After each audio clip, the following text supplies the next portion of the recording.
Hi, guys, it's Brooke here. I have a super quick favor to ask. When you have a moment, please take just a second to give this podcast a 5-star review. This will help me to continue the podcast and continue to bring these resources to the community. Thank you so much for that 5-star review.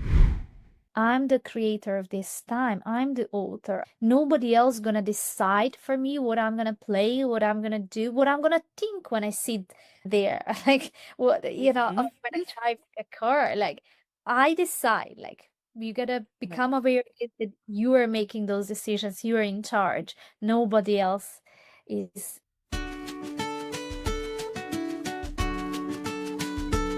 Hey guys, it's Brooke here. I am super excited to tell you a little bit more about our episode this week. And this week I have a specialist on that is going to be talking to us all about mindfulness and self-love, gratitude. We even touch a little bit on manifestation. And Andrea is an RDI consultant. I met her at a conference recently, but she also has an extensive background in mindfulness and yoga and how to apply the training she received with special needs individuals. And so I really love this episode. I feel like I learned so much from her in talking with her as we recorded, and I'm just excited for you to have this opportunity to take a minute to really focus in. I encourage you as you're listening to put down anything that might be distracting for you or you might be multitasking with, and take this time for yourself to really listen in and maybe take some notes on some of the recommendations she has, because I really feel that these topics and these strategies are essential in helping all of us with our quality of life and helping us to manage the challenges that we experience on a regular basis, and especially those that are supporting and guiding special needs individuals. So I hope you enjoy. Today's episode is part 1 of 2. We will be recording a second episode at a later date to expand upon the topics we discussed today. So stay tuned for that and enjoy. Well, today we're going to be talking about mindfulness, and I am incredibly excited about this topic. I have been learning about mindfulness over the years and recently had the opportunity to hear our guest today talk about mindfulness at our annual RDI conference. And she just did such a fabulous job, and I learned so much from her presentation. And so we are blessed to have her here today. And so welcome, Andrea. Thank you so much. I'm so happy to be here at this time. So thank you for having me. Great. Well, I want to first introduce you to our listeners, and before we get into this wonderful topic. So, Andrea has a master's degree in education. Her career began as a primary and secondary teacher, and she was fortunate at that time to teach in inclusion. As a young teacher, she had the great opportunity to teach one autistic student who opened her mind and expanded her world in ways she never thought possible. She also started working in the field of applied behavior analysis, ABA, and decided to study ABA with the Florida Institute of Technology. While this experience immensely expanded her knowledge of autism, she felt that something was missing. She was immediately drawn to RDI, Relationship Development Intervention. When she first encountered it in 2019, she felt it was the perfect program, which combined her knowledge and experience from working with children with special needs and their families. She studied with RDI Connect in Houston, Texas, and was taught by Dr. Gutstein and Dr. Shealy, who are the founders of RDI, and they supported her throughout her training. And in 2024, she completed the PDA, Pathological Demand Avoidance North America Level 1 Certificate Program. She was also fortunate to study yoga and mindfulness for neurodiversity with the amazing teachers Shawnee Thornton Hardy and Gurmka. Andrea has also been interested in the human mind and the importance of positive thinking and mindfulness. She always makes sure to incorporate positive thinking into her work. She delivers yoga classes, both one-on-one and group classes, and RDI professional training in the UK and Europe. and these practices have impacted and improved the lives of many of her clients. So wonderful. So glad to have you here. Thank you so much for joining us today. And we're just going to dive right into this topic of mindfulness and why it's so important as we are considering the special needs community. That may be families, it may be professionals. And so let's just start with what mindfulness is for those that don't know what it is, or maybe have heard about it and don't know a lot about it, or never heard about it at all. I want to set the stage for just describing what it is. For me, mindfulness means being nice to myself, looking after myself, my mental health, my feelings, my physical body, which we very often skip. So, yeah, looking after yourself and putting yourself at the first place. That's my definition of being mindful towards myself. But I also teach other people the same things. This is what it means to be mindful. You have to be nice to yourself first. And very often you see people, they try to be just nice towards others and they forget themselves. But you have to put yourself at the first place and look after yourself. If you don't feel good, if you don't feel rested, how on the earth you're gonna have energy for other people around you? I love that. I actually have never heard anybody describe it that way before. And I love that you shared it in that way because that is something that is so important, especially as we're looking at autistic individuals and their parents and the professionals as well. And we know that if they are putting themselves first and taking care of themselves, that they are going to be more available and more mindful when supporting their child or their clients. Yeah. And every day, every morning, every afternoon, every evening, I have to make that decision for myself. Nobody else can do that. And once when people figure that out, okay, nobody else can can put me at the first place. Like this is my decision and my responsibility. I owe that to myself. I owe that to my soul, my body, my mind. And yeah, like, I need to make that decision every single day. And I think it's going to be until the end like this. And sometimes it's not easy. And I like to speak in public about this and share with people. Like when I go to the gym, like it's not always easy. Like 5 days a week, do exercise. And maybe 2 or 3 times I struggle. I really do. And I'm like, okay, I need to remind myself that exercising is good for my body, that it's gonna bring, healthy body. It's gonna bring flexibility to my body. So it's that kind of like reminder to myself Mhm. what is important in my life to look after myself first. Mhm. I love that. But And I love that how you model it for others, your own work in this. yeah, and very often you hear people, I don't have time. I don't have time to do things for myself. And when I work with parents, I hear that very often, I don't have time. And that's one belief which we carry on. And I used to have this belief. I was one of these people who would say, I don't have time. But I've learned that I can make decision and dedicate maybe 2 minutes every day. And these 2 minutes, in those 2 minutes, I can look after myself and be mindful towards myself. And that's gonna help me a lot. And I really Mhm. practice this. I sometimes it's hard. I have very busy schedules, Mhm. but I need to set up alarm. And that's one technique which helps me. And when alarm goes off, I drop everything and I give myself 2 minutes. And what can I do in those 2 minutes? Sometimes it's even 1 minute. Imagine 60 seconds to be mindful to yourself. That's the best gift you can give to yourself. Mhm. So, what can you do in 60 seconds? Just close your eyes, put your one hand on the heart and then the other one on the top. And close your eyes and keep them open, doesn't matter, and just focus on breathing.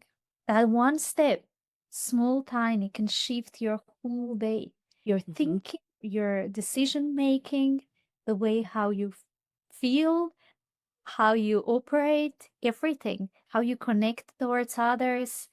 and so on. So that mindfulness is the strongest tool I discover in my life. And it really helps me to feel joyful and to feel present. Because what is the purpose of being mindful? To really focus on, on your connection with yourself, with your source, with your beingness, and being present in that moment. And being, as you're more mindful, you're more aware of Mhm. yourself and others in this world, and you become more connected, become more open, more connected. So mindfulness opens up other doors. Mhm.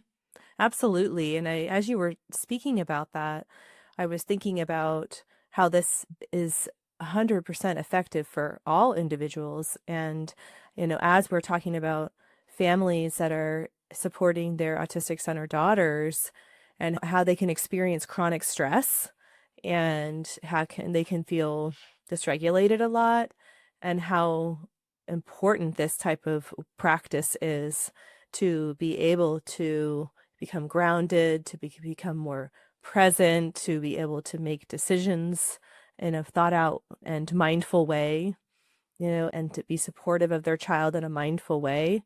And, how effective this approach can be to support that regulation and that support for their child. Absolutely. And the other thing which mindfulness brings is appreciation or gratitude. I like the word appreciation. It's a little bit more powerful than gratitude.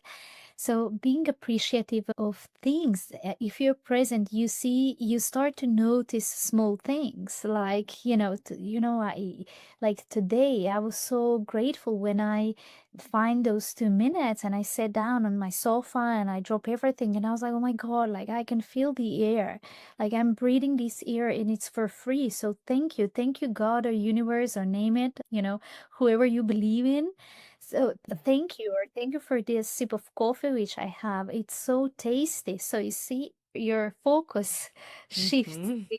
with being mindful towards yourself. And when you create those moments for yourself to sit with yourself, be with yourself in a moment. So yeah, appreciation Mhm. is another very strong tool. And when I work with parents, obviously, when we start RDI, it's hard for parents because they operate in a very stressful environments very often. So Mhm. how can they do you start there with mindfulness? And when parents come with belief, I don't have time, I said, okay, how can I guide you through this so you find 5 minutes or 1 minute for yourself? And we're gonna find the best technique how to create space for this 1 minute. And it takes practice there. It's because you're creating a habit. And once when parents start to experience this, okay, I'm worthy. I found this. I can do it. I have this. It feels much better. It feels like, you know, things are becoming easier.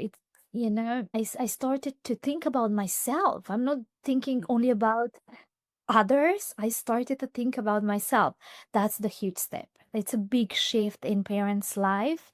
And I would definitely advise these to parents, this is the start to find a way how to look after yourself, how to create those mindful opportunities first for yourself before we even start to talk about being mindful towards a child. Right. And so this is just the first layer, and then you have many other layers where you start to practice more, you start to focus on your way of thinking. So, what are your beliefs? What are your thoughts?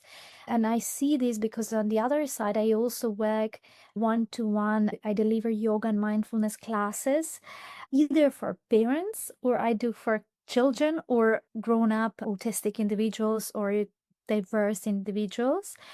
So I see very often that we all struggle with negative thinking. It's part of our system.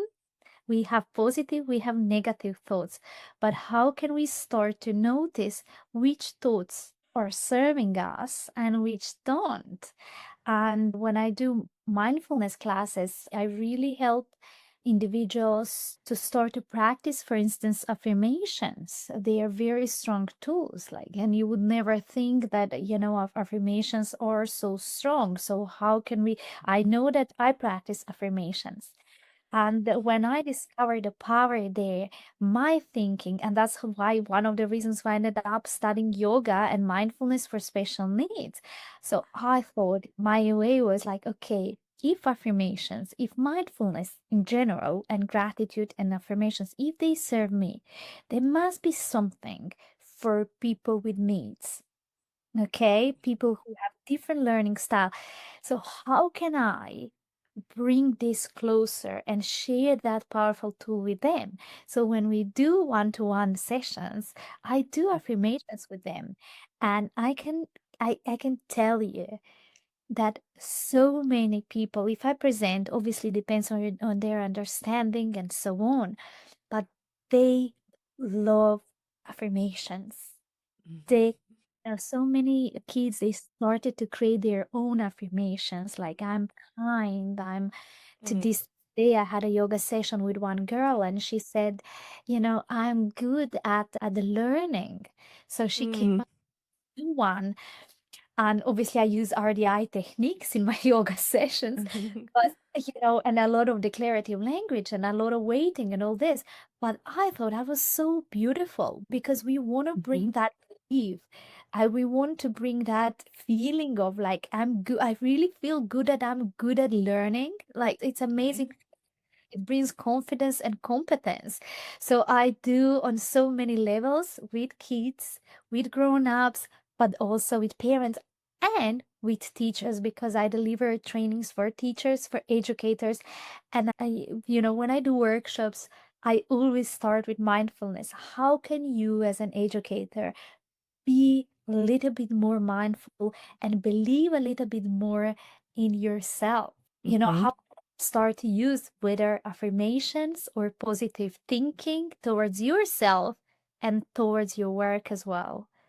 And then that's why for parents, it's so important that they master this part, because if parents believe in themselves, if they have good feeling about themselves, they gonna shift that to the child. Same for educators. It's the same thing. Like, I used to work in the classroom.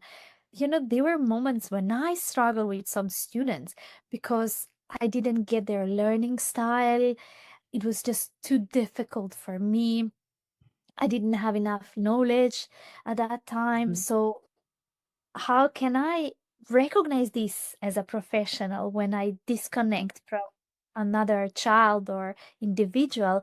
And how can I work on my thinking? Because at that moment, I do have negative thinking, right? Right. How can I become more aware, honest with myself, and use some techniques to improve that? Mm-hmm. I love it. That's so significant because when you make that shift, I imagine that energetically, then you're shifting in that direction, that positive direction. And that's going to also support the changes that you're making. It's going to give Yeah. you the foundation. Yeah, and we don't have to be perfect. We don't have to have like positive thinking 24/7. It's not about that. We live in a very dynamic and unpredictable and unperfect world.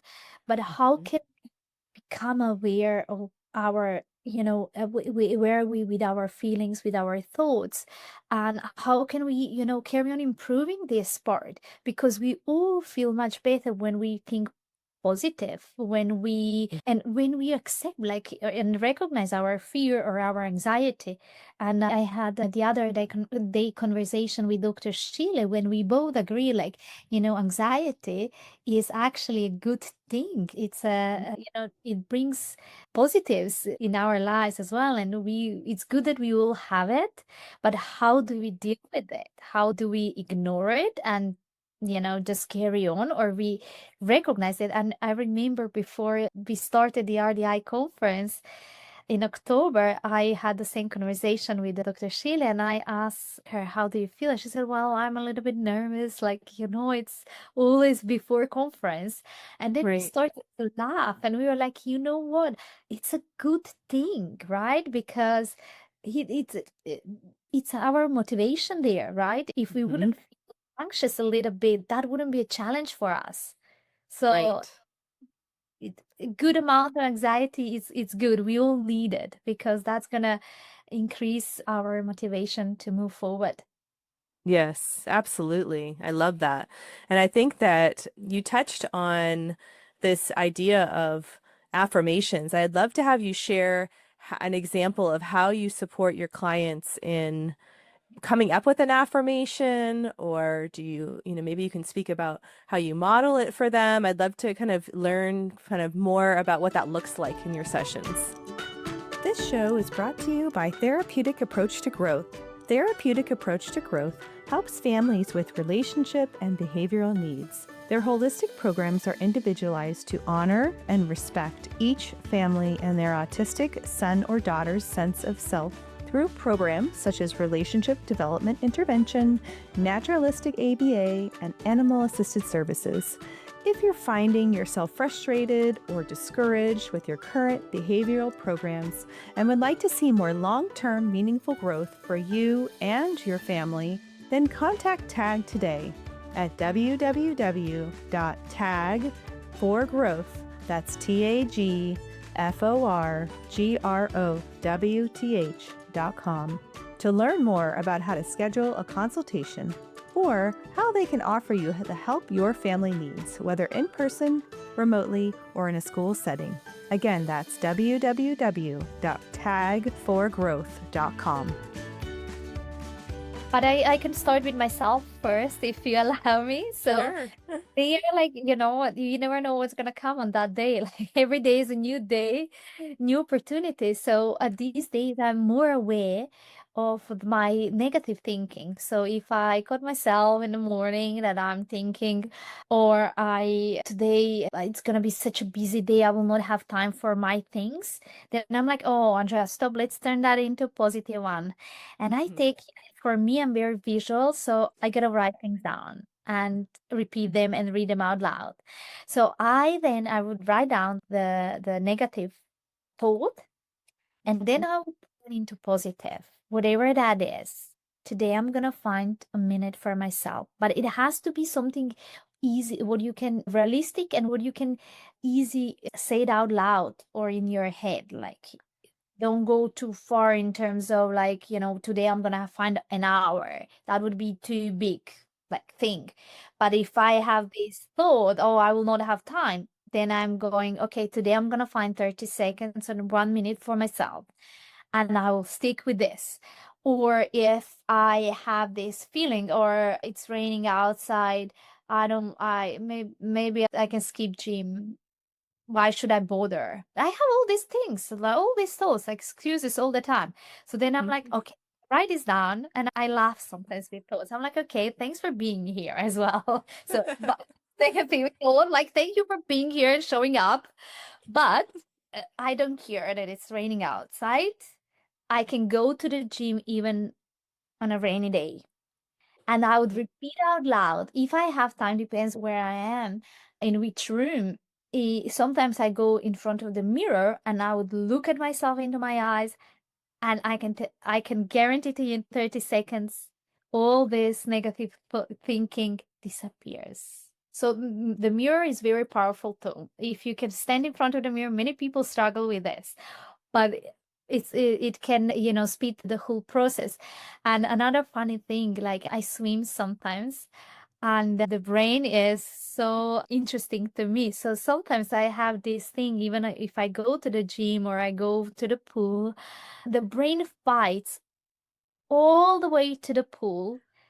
I change in the changing room. I get into the cold water and I still have this thinking in my head. Okay, give up. It's the water, it's too cold. I bother there. It's too busy in the pool. There is always something. And then maybe after 10 or 15 loops, completely the fight stops in my head. So what I'm trying to say, excuses and negative thinking, it's part of us as well. But how do we manage this? What tools do we use? Mindfulness gives you a lot what you can choose, and how can you operate there with all this. And of course, you want to be model to parents, you want to be model to children as well with all this. You want to guide parents to build those set of skills. Mindfulness, it took me a while to figure this out. Mindfulness is a skill, like any other Mm, skill. Learn it. You can right. practice, you can become better at this, and it can, become your lifestyle. Yeah, And that makes sense. it doesn't like take a lot of time. Many people have this belief, oh, it takes a lot of time. Mindfulness means meditating for an hour. I don't agree with this. It's much more meaningful if you do in small chunks during the day, like a minute here, a minute there. Meditation doesn't have to be big. Many people say, I don't want to meditate. I don't know how to meditate. It's too difficult. My thoughts are jumping and emotions up and down, and it's too hard. It can be like literally close your eyes and just listen to the music or focus on your Hmm. breathing. That's also it's gonna do the same thing as meditation. It's equal. Many people like to play with colors. Sometimes I color or I draw and I put classical music, and I've reached the same state of mind and emotion Hmm. which I when I meditate. So Right. what is that mindfulness, peaceful, calm moment for you? And for me, it changes all the time. And I like Mm, that way. I like that it's not static. So going back to your question, what do I do? How do I approach this part of affirmations with parents?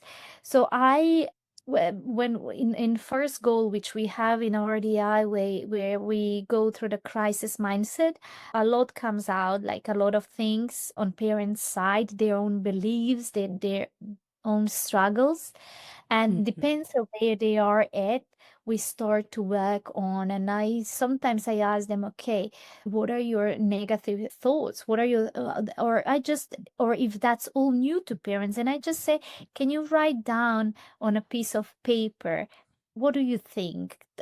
Record 10 or 20 thoughts which you have on one day or just before you come to the meeting, and share with me. And then I see, like, when they mm. come, Love and that. then I say, okay, let's pick up just one, and I want to teach you one technique there. And I usually give parents freedom to choose one. And then I say, okay, let's see how we're gonna write down on the left side this thought one more time, and let's think how can we turn this into a positive one. And then I would give them practice. Again, depends on every parent is different, but I would say, okay, you have a little exercise here, maybe 30 seconds every day. You just repeat this and you look at yourself in the mirror, just a positive one. Or I would say just say it once when you open your eyes or before you go to bed. Again, it depends on parent, but parents always report, oh, it was difficult at the beginning, but I feel like something is shifting inside of me. Mm, So there how we start, with negative beliefs. And of course, you have to keep consistency like with anything else in RDI or in life in general. right? And, and it takes time to change your beliefs. We will carry Mm, negative beliefs for years. So mm, give ourselves time to change and build the new habits around mhm, our. But that's for instance one very strong around affirmations. And then the other one is I just go in general, and I would, if parents would say to me, I don't, I feel like all other professionals are better, they do much better mm, than I do with my child. Then we go and we sometimes write together. Sometimes I give space to parents to write down affirmation, and it's like their mm, mantra. Or to repeat it, whether that is like I'm good enough.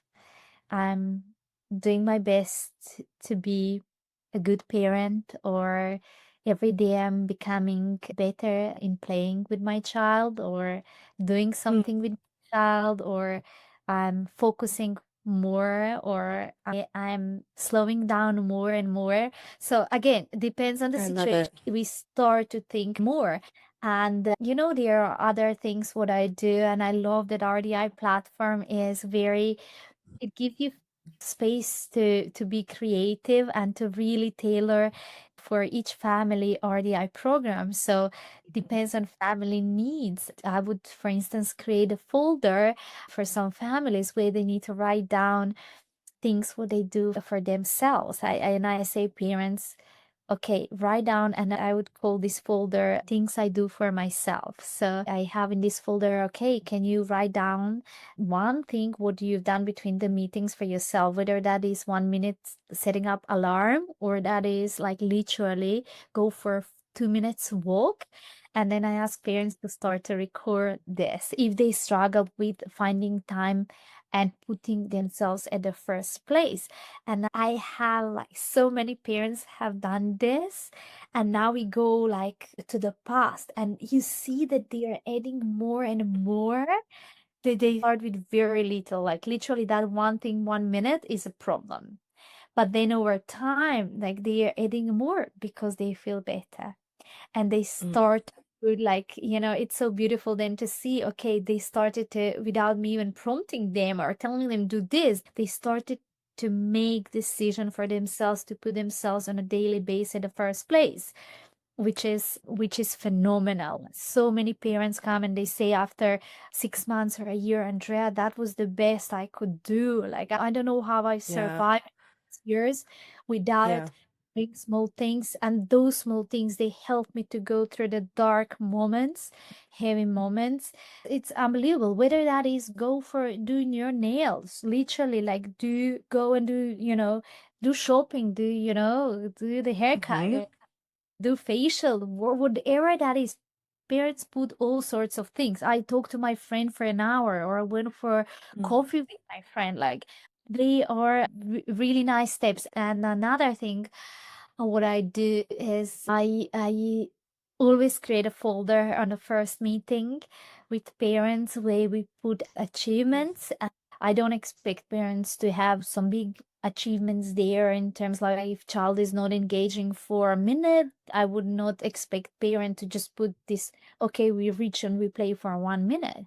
I go with achievements, whether it's on parent side or on child side, and we go for with very small ones. So it's kind of like a Mhm. process, because very often we focus on big things and we do forget things. I don't remember what were my achievements 2 days ago. Do you remember yours? Right. No, I don't. absolutely.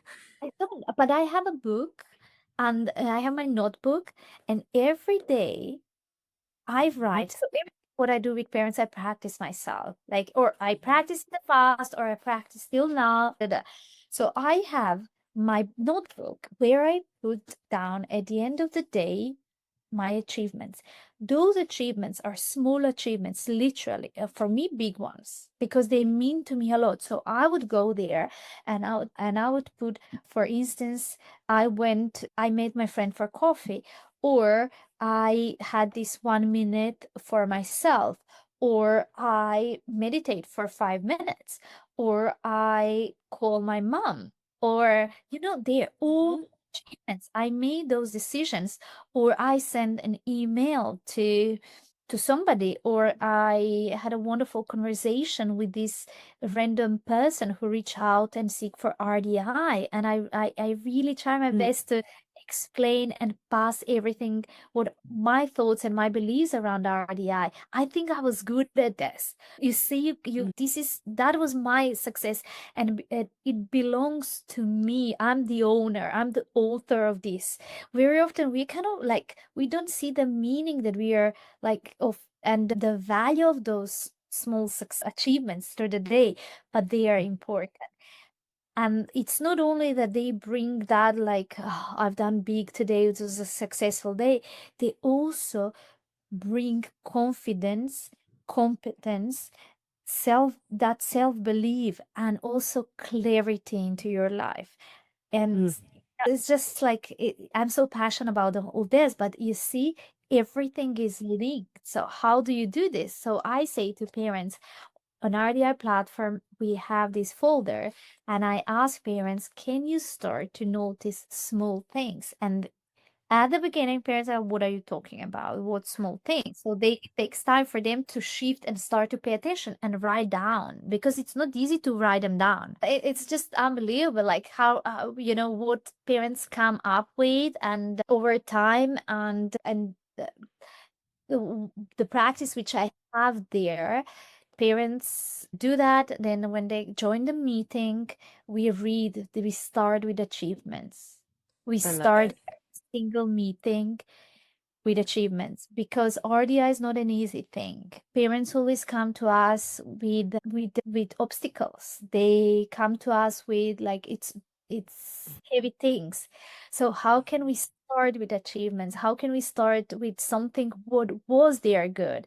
And from meeting to meeting, at least there was one good thing. I don't think that one, when I start with parents, that one parent turn in the meeting with saying, oh, we haven't had one small achievement. But it's Mhm. better you look and you make that decision to pay attention and to count that as achievement, or you just, pass through the day without noticing, without paying attention to it. And Mm. at the end of the year, so we start meetings, but then at the end of the year, I like to finish with parents and say, okay, let's meet up and let's just read and go through all these achievements. And this is the biggest motivation for parents to go Mhm. on, and they're Mhm. like, God, we've done this. Like, look at July, look at August. I can't even remember this, but now I reminded myself, we've done this, and that was beautiful. And they also do, when it's difficult, when they go through the rough moments, I always ask parents, go and read your achievements. Go and read Mhm. it. Put the focus on what is good, what is working there, because what is not working, it's gonna pass. You're not alone. Right. But let's read, let's get that feeling. How did you feel when it was good? When you and your child achieved that and Mm. a lot. Like, it's beautiful.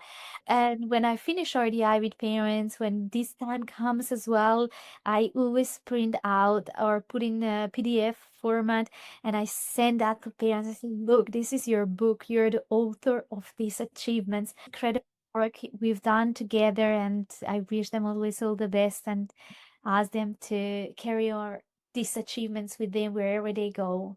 It's beautiful. I'm definitely going to go over all of that with our RDI team at TAG because it is so empowering and just powerful work that you just described and really sets the stage for their success in so many ways because it gives them that foundation when there are hard days and there are setbacks, as we see that you have that strong foundation to carry on and to keep going. And reminds me of a client I had once that decided on her own to create little success videos. And anytime she achieved a mastery of a assignment, she would put a little snippet of a video illustrating that into this video montage. And it would go from the very beginning of RDI until wherever they were in that moment of achieving the last assignment. And when she would have hard days, she would go back and watch, their whole journey on video of all of those little mastery moments. And that would lift her up and that would keep her motivated to keep going. And, that was so significant that she had created that. And I just love that it's such a simple structure that you're doing with the clients that is so tangible and so manageable. And anybody can do it. It's not overly complicated. It's simple and has such a high impact. And the other piece that really stood out when you were talking about the affirmations is that it's almost sounds very similar to practicing manifestation in some ways, where you're kind of visualizing yourself in this positive light. And I imagine you could also visualize your child achieving these things. Maybe they can't do them yet, but I've been kind of thinking about that lately of kind of supporting clients to really to manifest, to think, oh, your child is going to overcome this big challenge. Maybe not be tomorrow, but it will happen. And we're going to work on it in small steps that are achievable, but it's going to happen. And the power of manifestation, I've used it a lot in my own life, but to bring it into this work, I think is so powerful too. So, have you had any experience with specifically with manifestation? We haven't really talked about that Oh before. my God, yes, that's a feeling. Of course, like I'm manifesting a lot in my life, and it's just beautiful to see this. privately and professionally. And I strongly believe in that. But manifestations, they come with from that mindfulness. This is the start, Mhm. right? Positive thinking. And then you use visualization and you raise your energy up. And when this matched with your visualization, then the manifestation Mm, happens. So I live this absolutely mm, 100%. It's funny how actually we are the creators of our life. No matter what mhm, we're going through, we are creating our days, our experiences, and our lives. Like even when we don't believe in this, we do.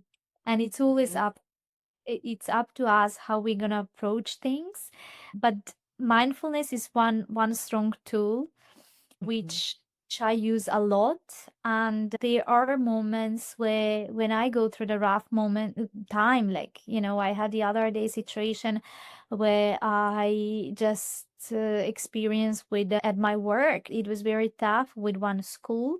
I work a lot with schools as well. Where I was like, oh my God, like how on earth? And I got very angry. Yeah. mhm, Like, okay, but these days, when I do get angry, I think with mindfulness, it lasts less long, like it's mhm, shorter, and I find the time to do something. So, for instance, in that day, I went because I was in school environment. So I went to the staff room and I just meditated there. I was like, you know what? I need it. And there were other people around me. Imagine this. But I'm like, I know I'm putting myself at the first place. I don't care if these teachers or, other staff, if they gonna think that I'm cuckoo, that I'm crazy. I close my eyes and I focus on my breathing. And the room was full of other professionals. Did they say mm, anything? I didn't hear. What did they think? I didn't care at that time, honestly. So, but again, I decided, I made a decision for myself. Mindfulness you don't need to hide yourself. So, right. you don't need to hide yourself. But there was on that day, because the whole process of was very back and forth in the school. So, and there was another occasion where there were kids in the class. So I couldn't do it in the classroom, but I went to the loo.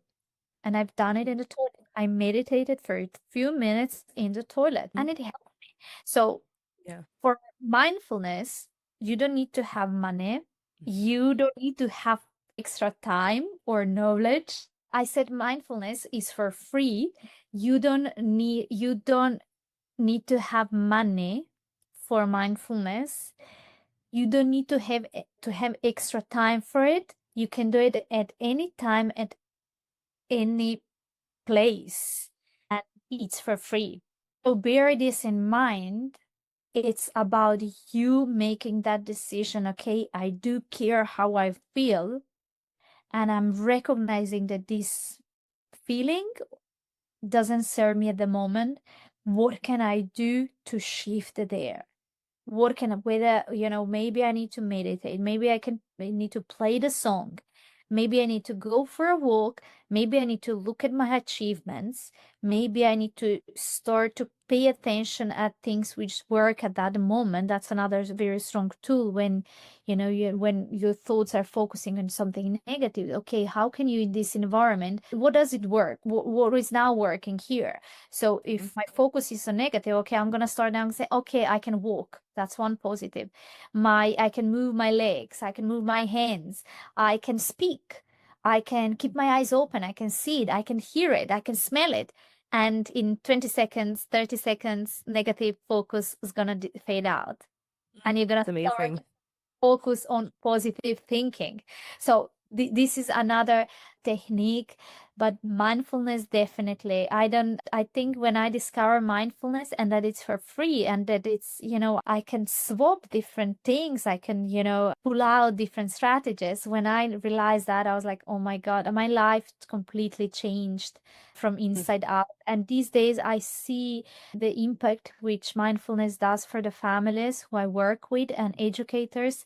It's a big thing. And children, vulnerable kids, more than anything else, they need mindfulness. They need people around them who's going to model mindfulness. This is number one, what is missing. And in order to provide this, we need to be mindful towards ourselves. And I don't think that if we skip this part, how on the earth are we going to move out from where we're stuck on Yeah. and provide them with positive beliefs and thinking. And yeah, and I remember when I discovered RDI, I was very happy because RDI brought a lot there with all this. And I already worked on myself and my beliefs and my thinking. And then I put all together mindfulness and RDI, and I was like, how Mm. can I learn more about this and bring this to special needs field parents and educators and children? And trust me, it works. It really it does. But we need to make that decision. We need to practice every day for small amount of time. You gotta do that. So many times when I'm on the tube or bus, I just close my eyes and breathe. Or I listen to something what is related to mindfulness. Sometimes I meditate. Like really it depends. But again, I'm the creator of this time. I'm the author. I'm nobody else gonna decide for me what I'm gonna play, what I'm gonna do, what I'm gonna think when I sit there. Like what Mhm. when I drive a car. Like I decide. Like you gotta Right. become aware that you are making those decisions. You are in charge. Nobody else is. We often think, oh, we are just in charge of outside things, like, which food we're gonna eat or which shop we're gonna go to or who we're gonna meet for coffee. It's not only this. You are in charge of your feelings and your thoughts. You are, like you have your brain. You're in charge of your brain. You're in charge of your mindset. And Makes it that's, very tangible. yeah, yeah, absolutely. I love it. Well, it really does have such a high impact when you become empowered in this way.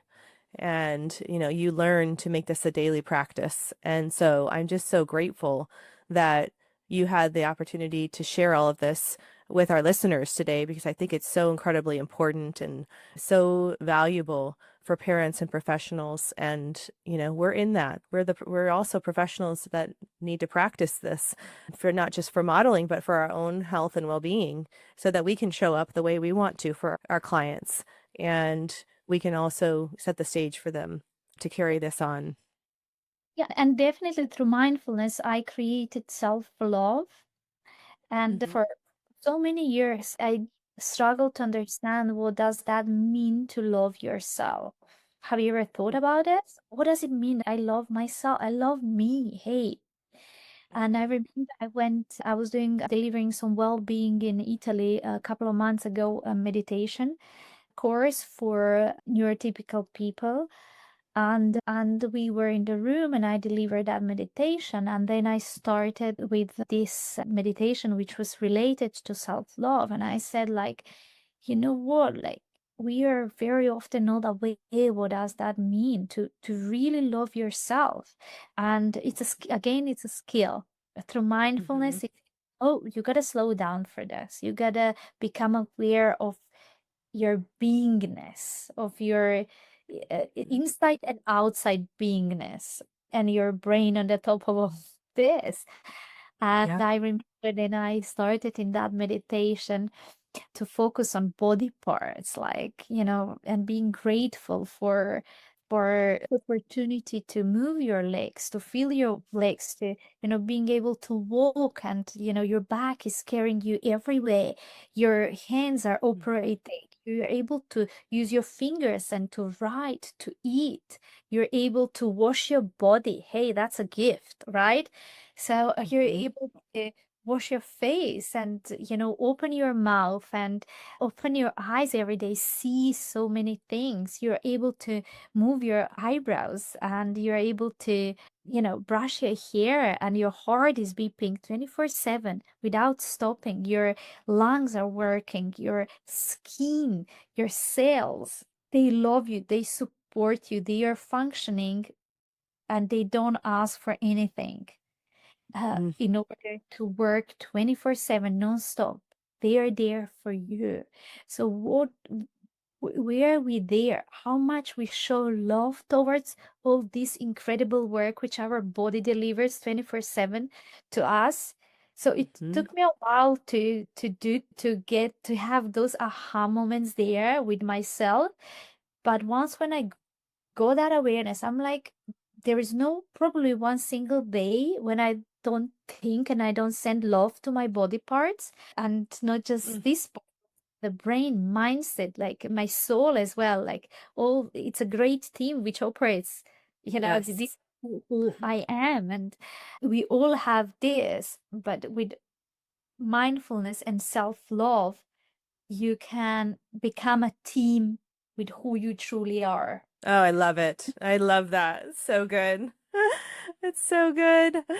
Oh, well, I'm just so grateful that we had this conversation today, and I'd love to have you come back and talk about activities for with the clients, because I know you have some amazing activities and we didn't get to those today, but I'm so glad that we talked so much about the importance of parents and professionals, because they have to be first in this process, and then we can get Absolutely, to the kids. absolutely. I would love that. And we could next time we could do more about more practical, like maybe some breathing techniques and maybe some exercises, whether mental or physical, doesn't matter.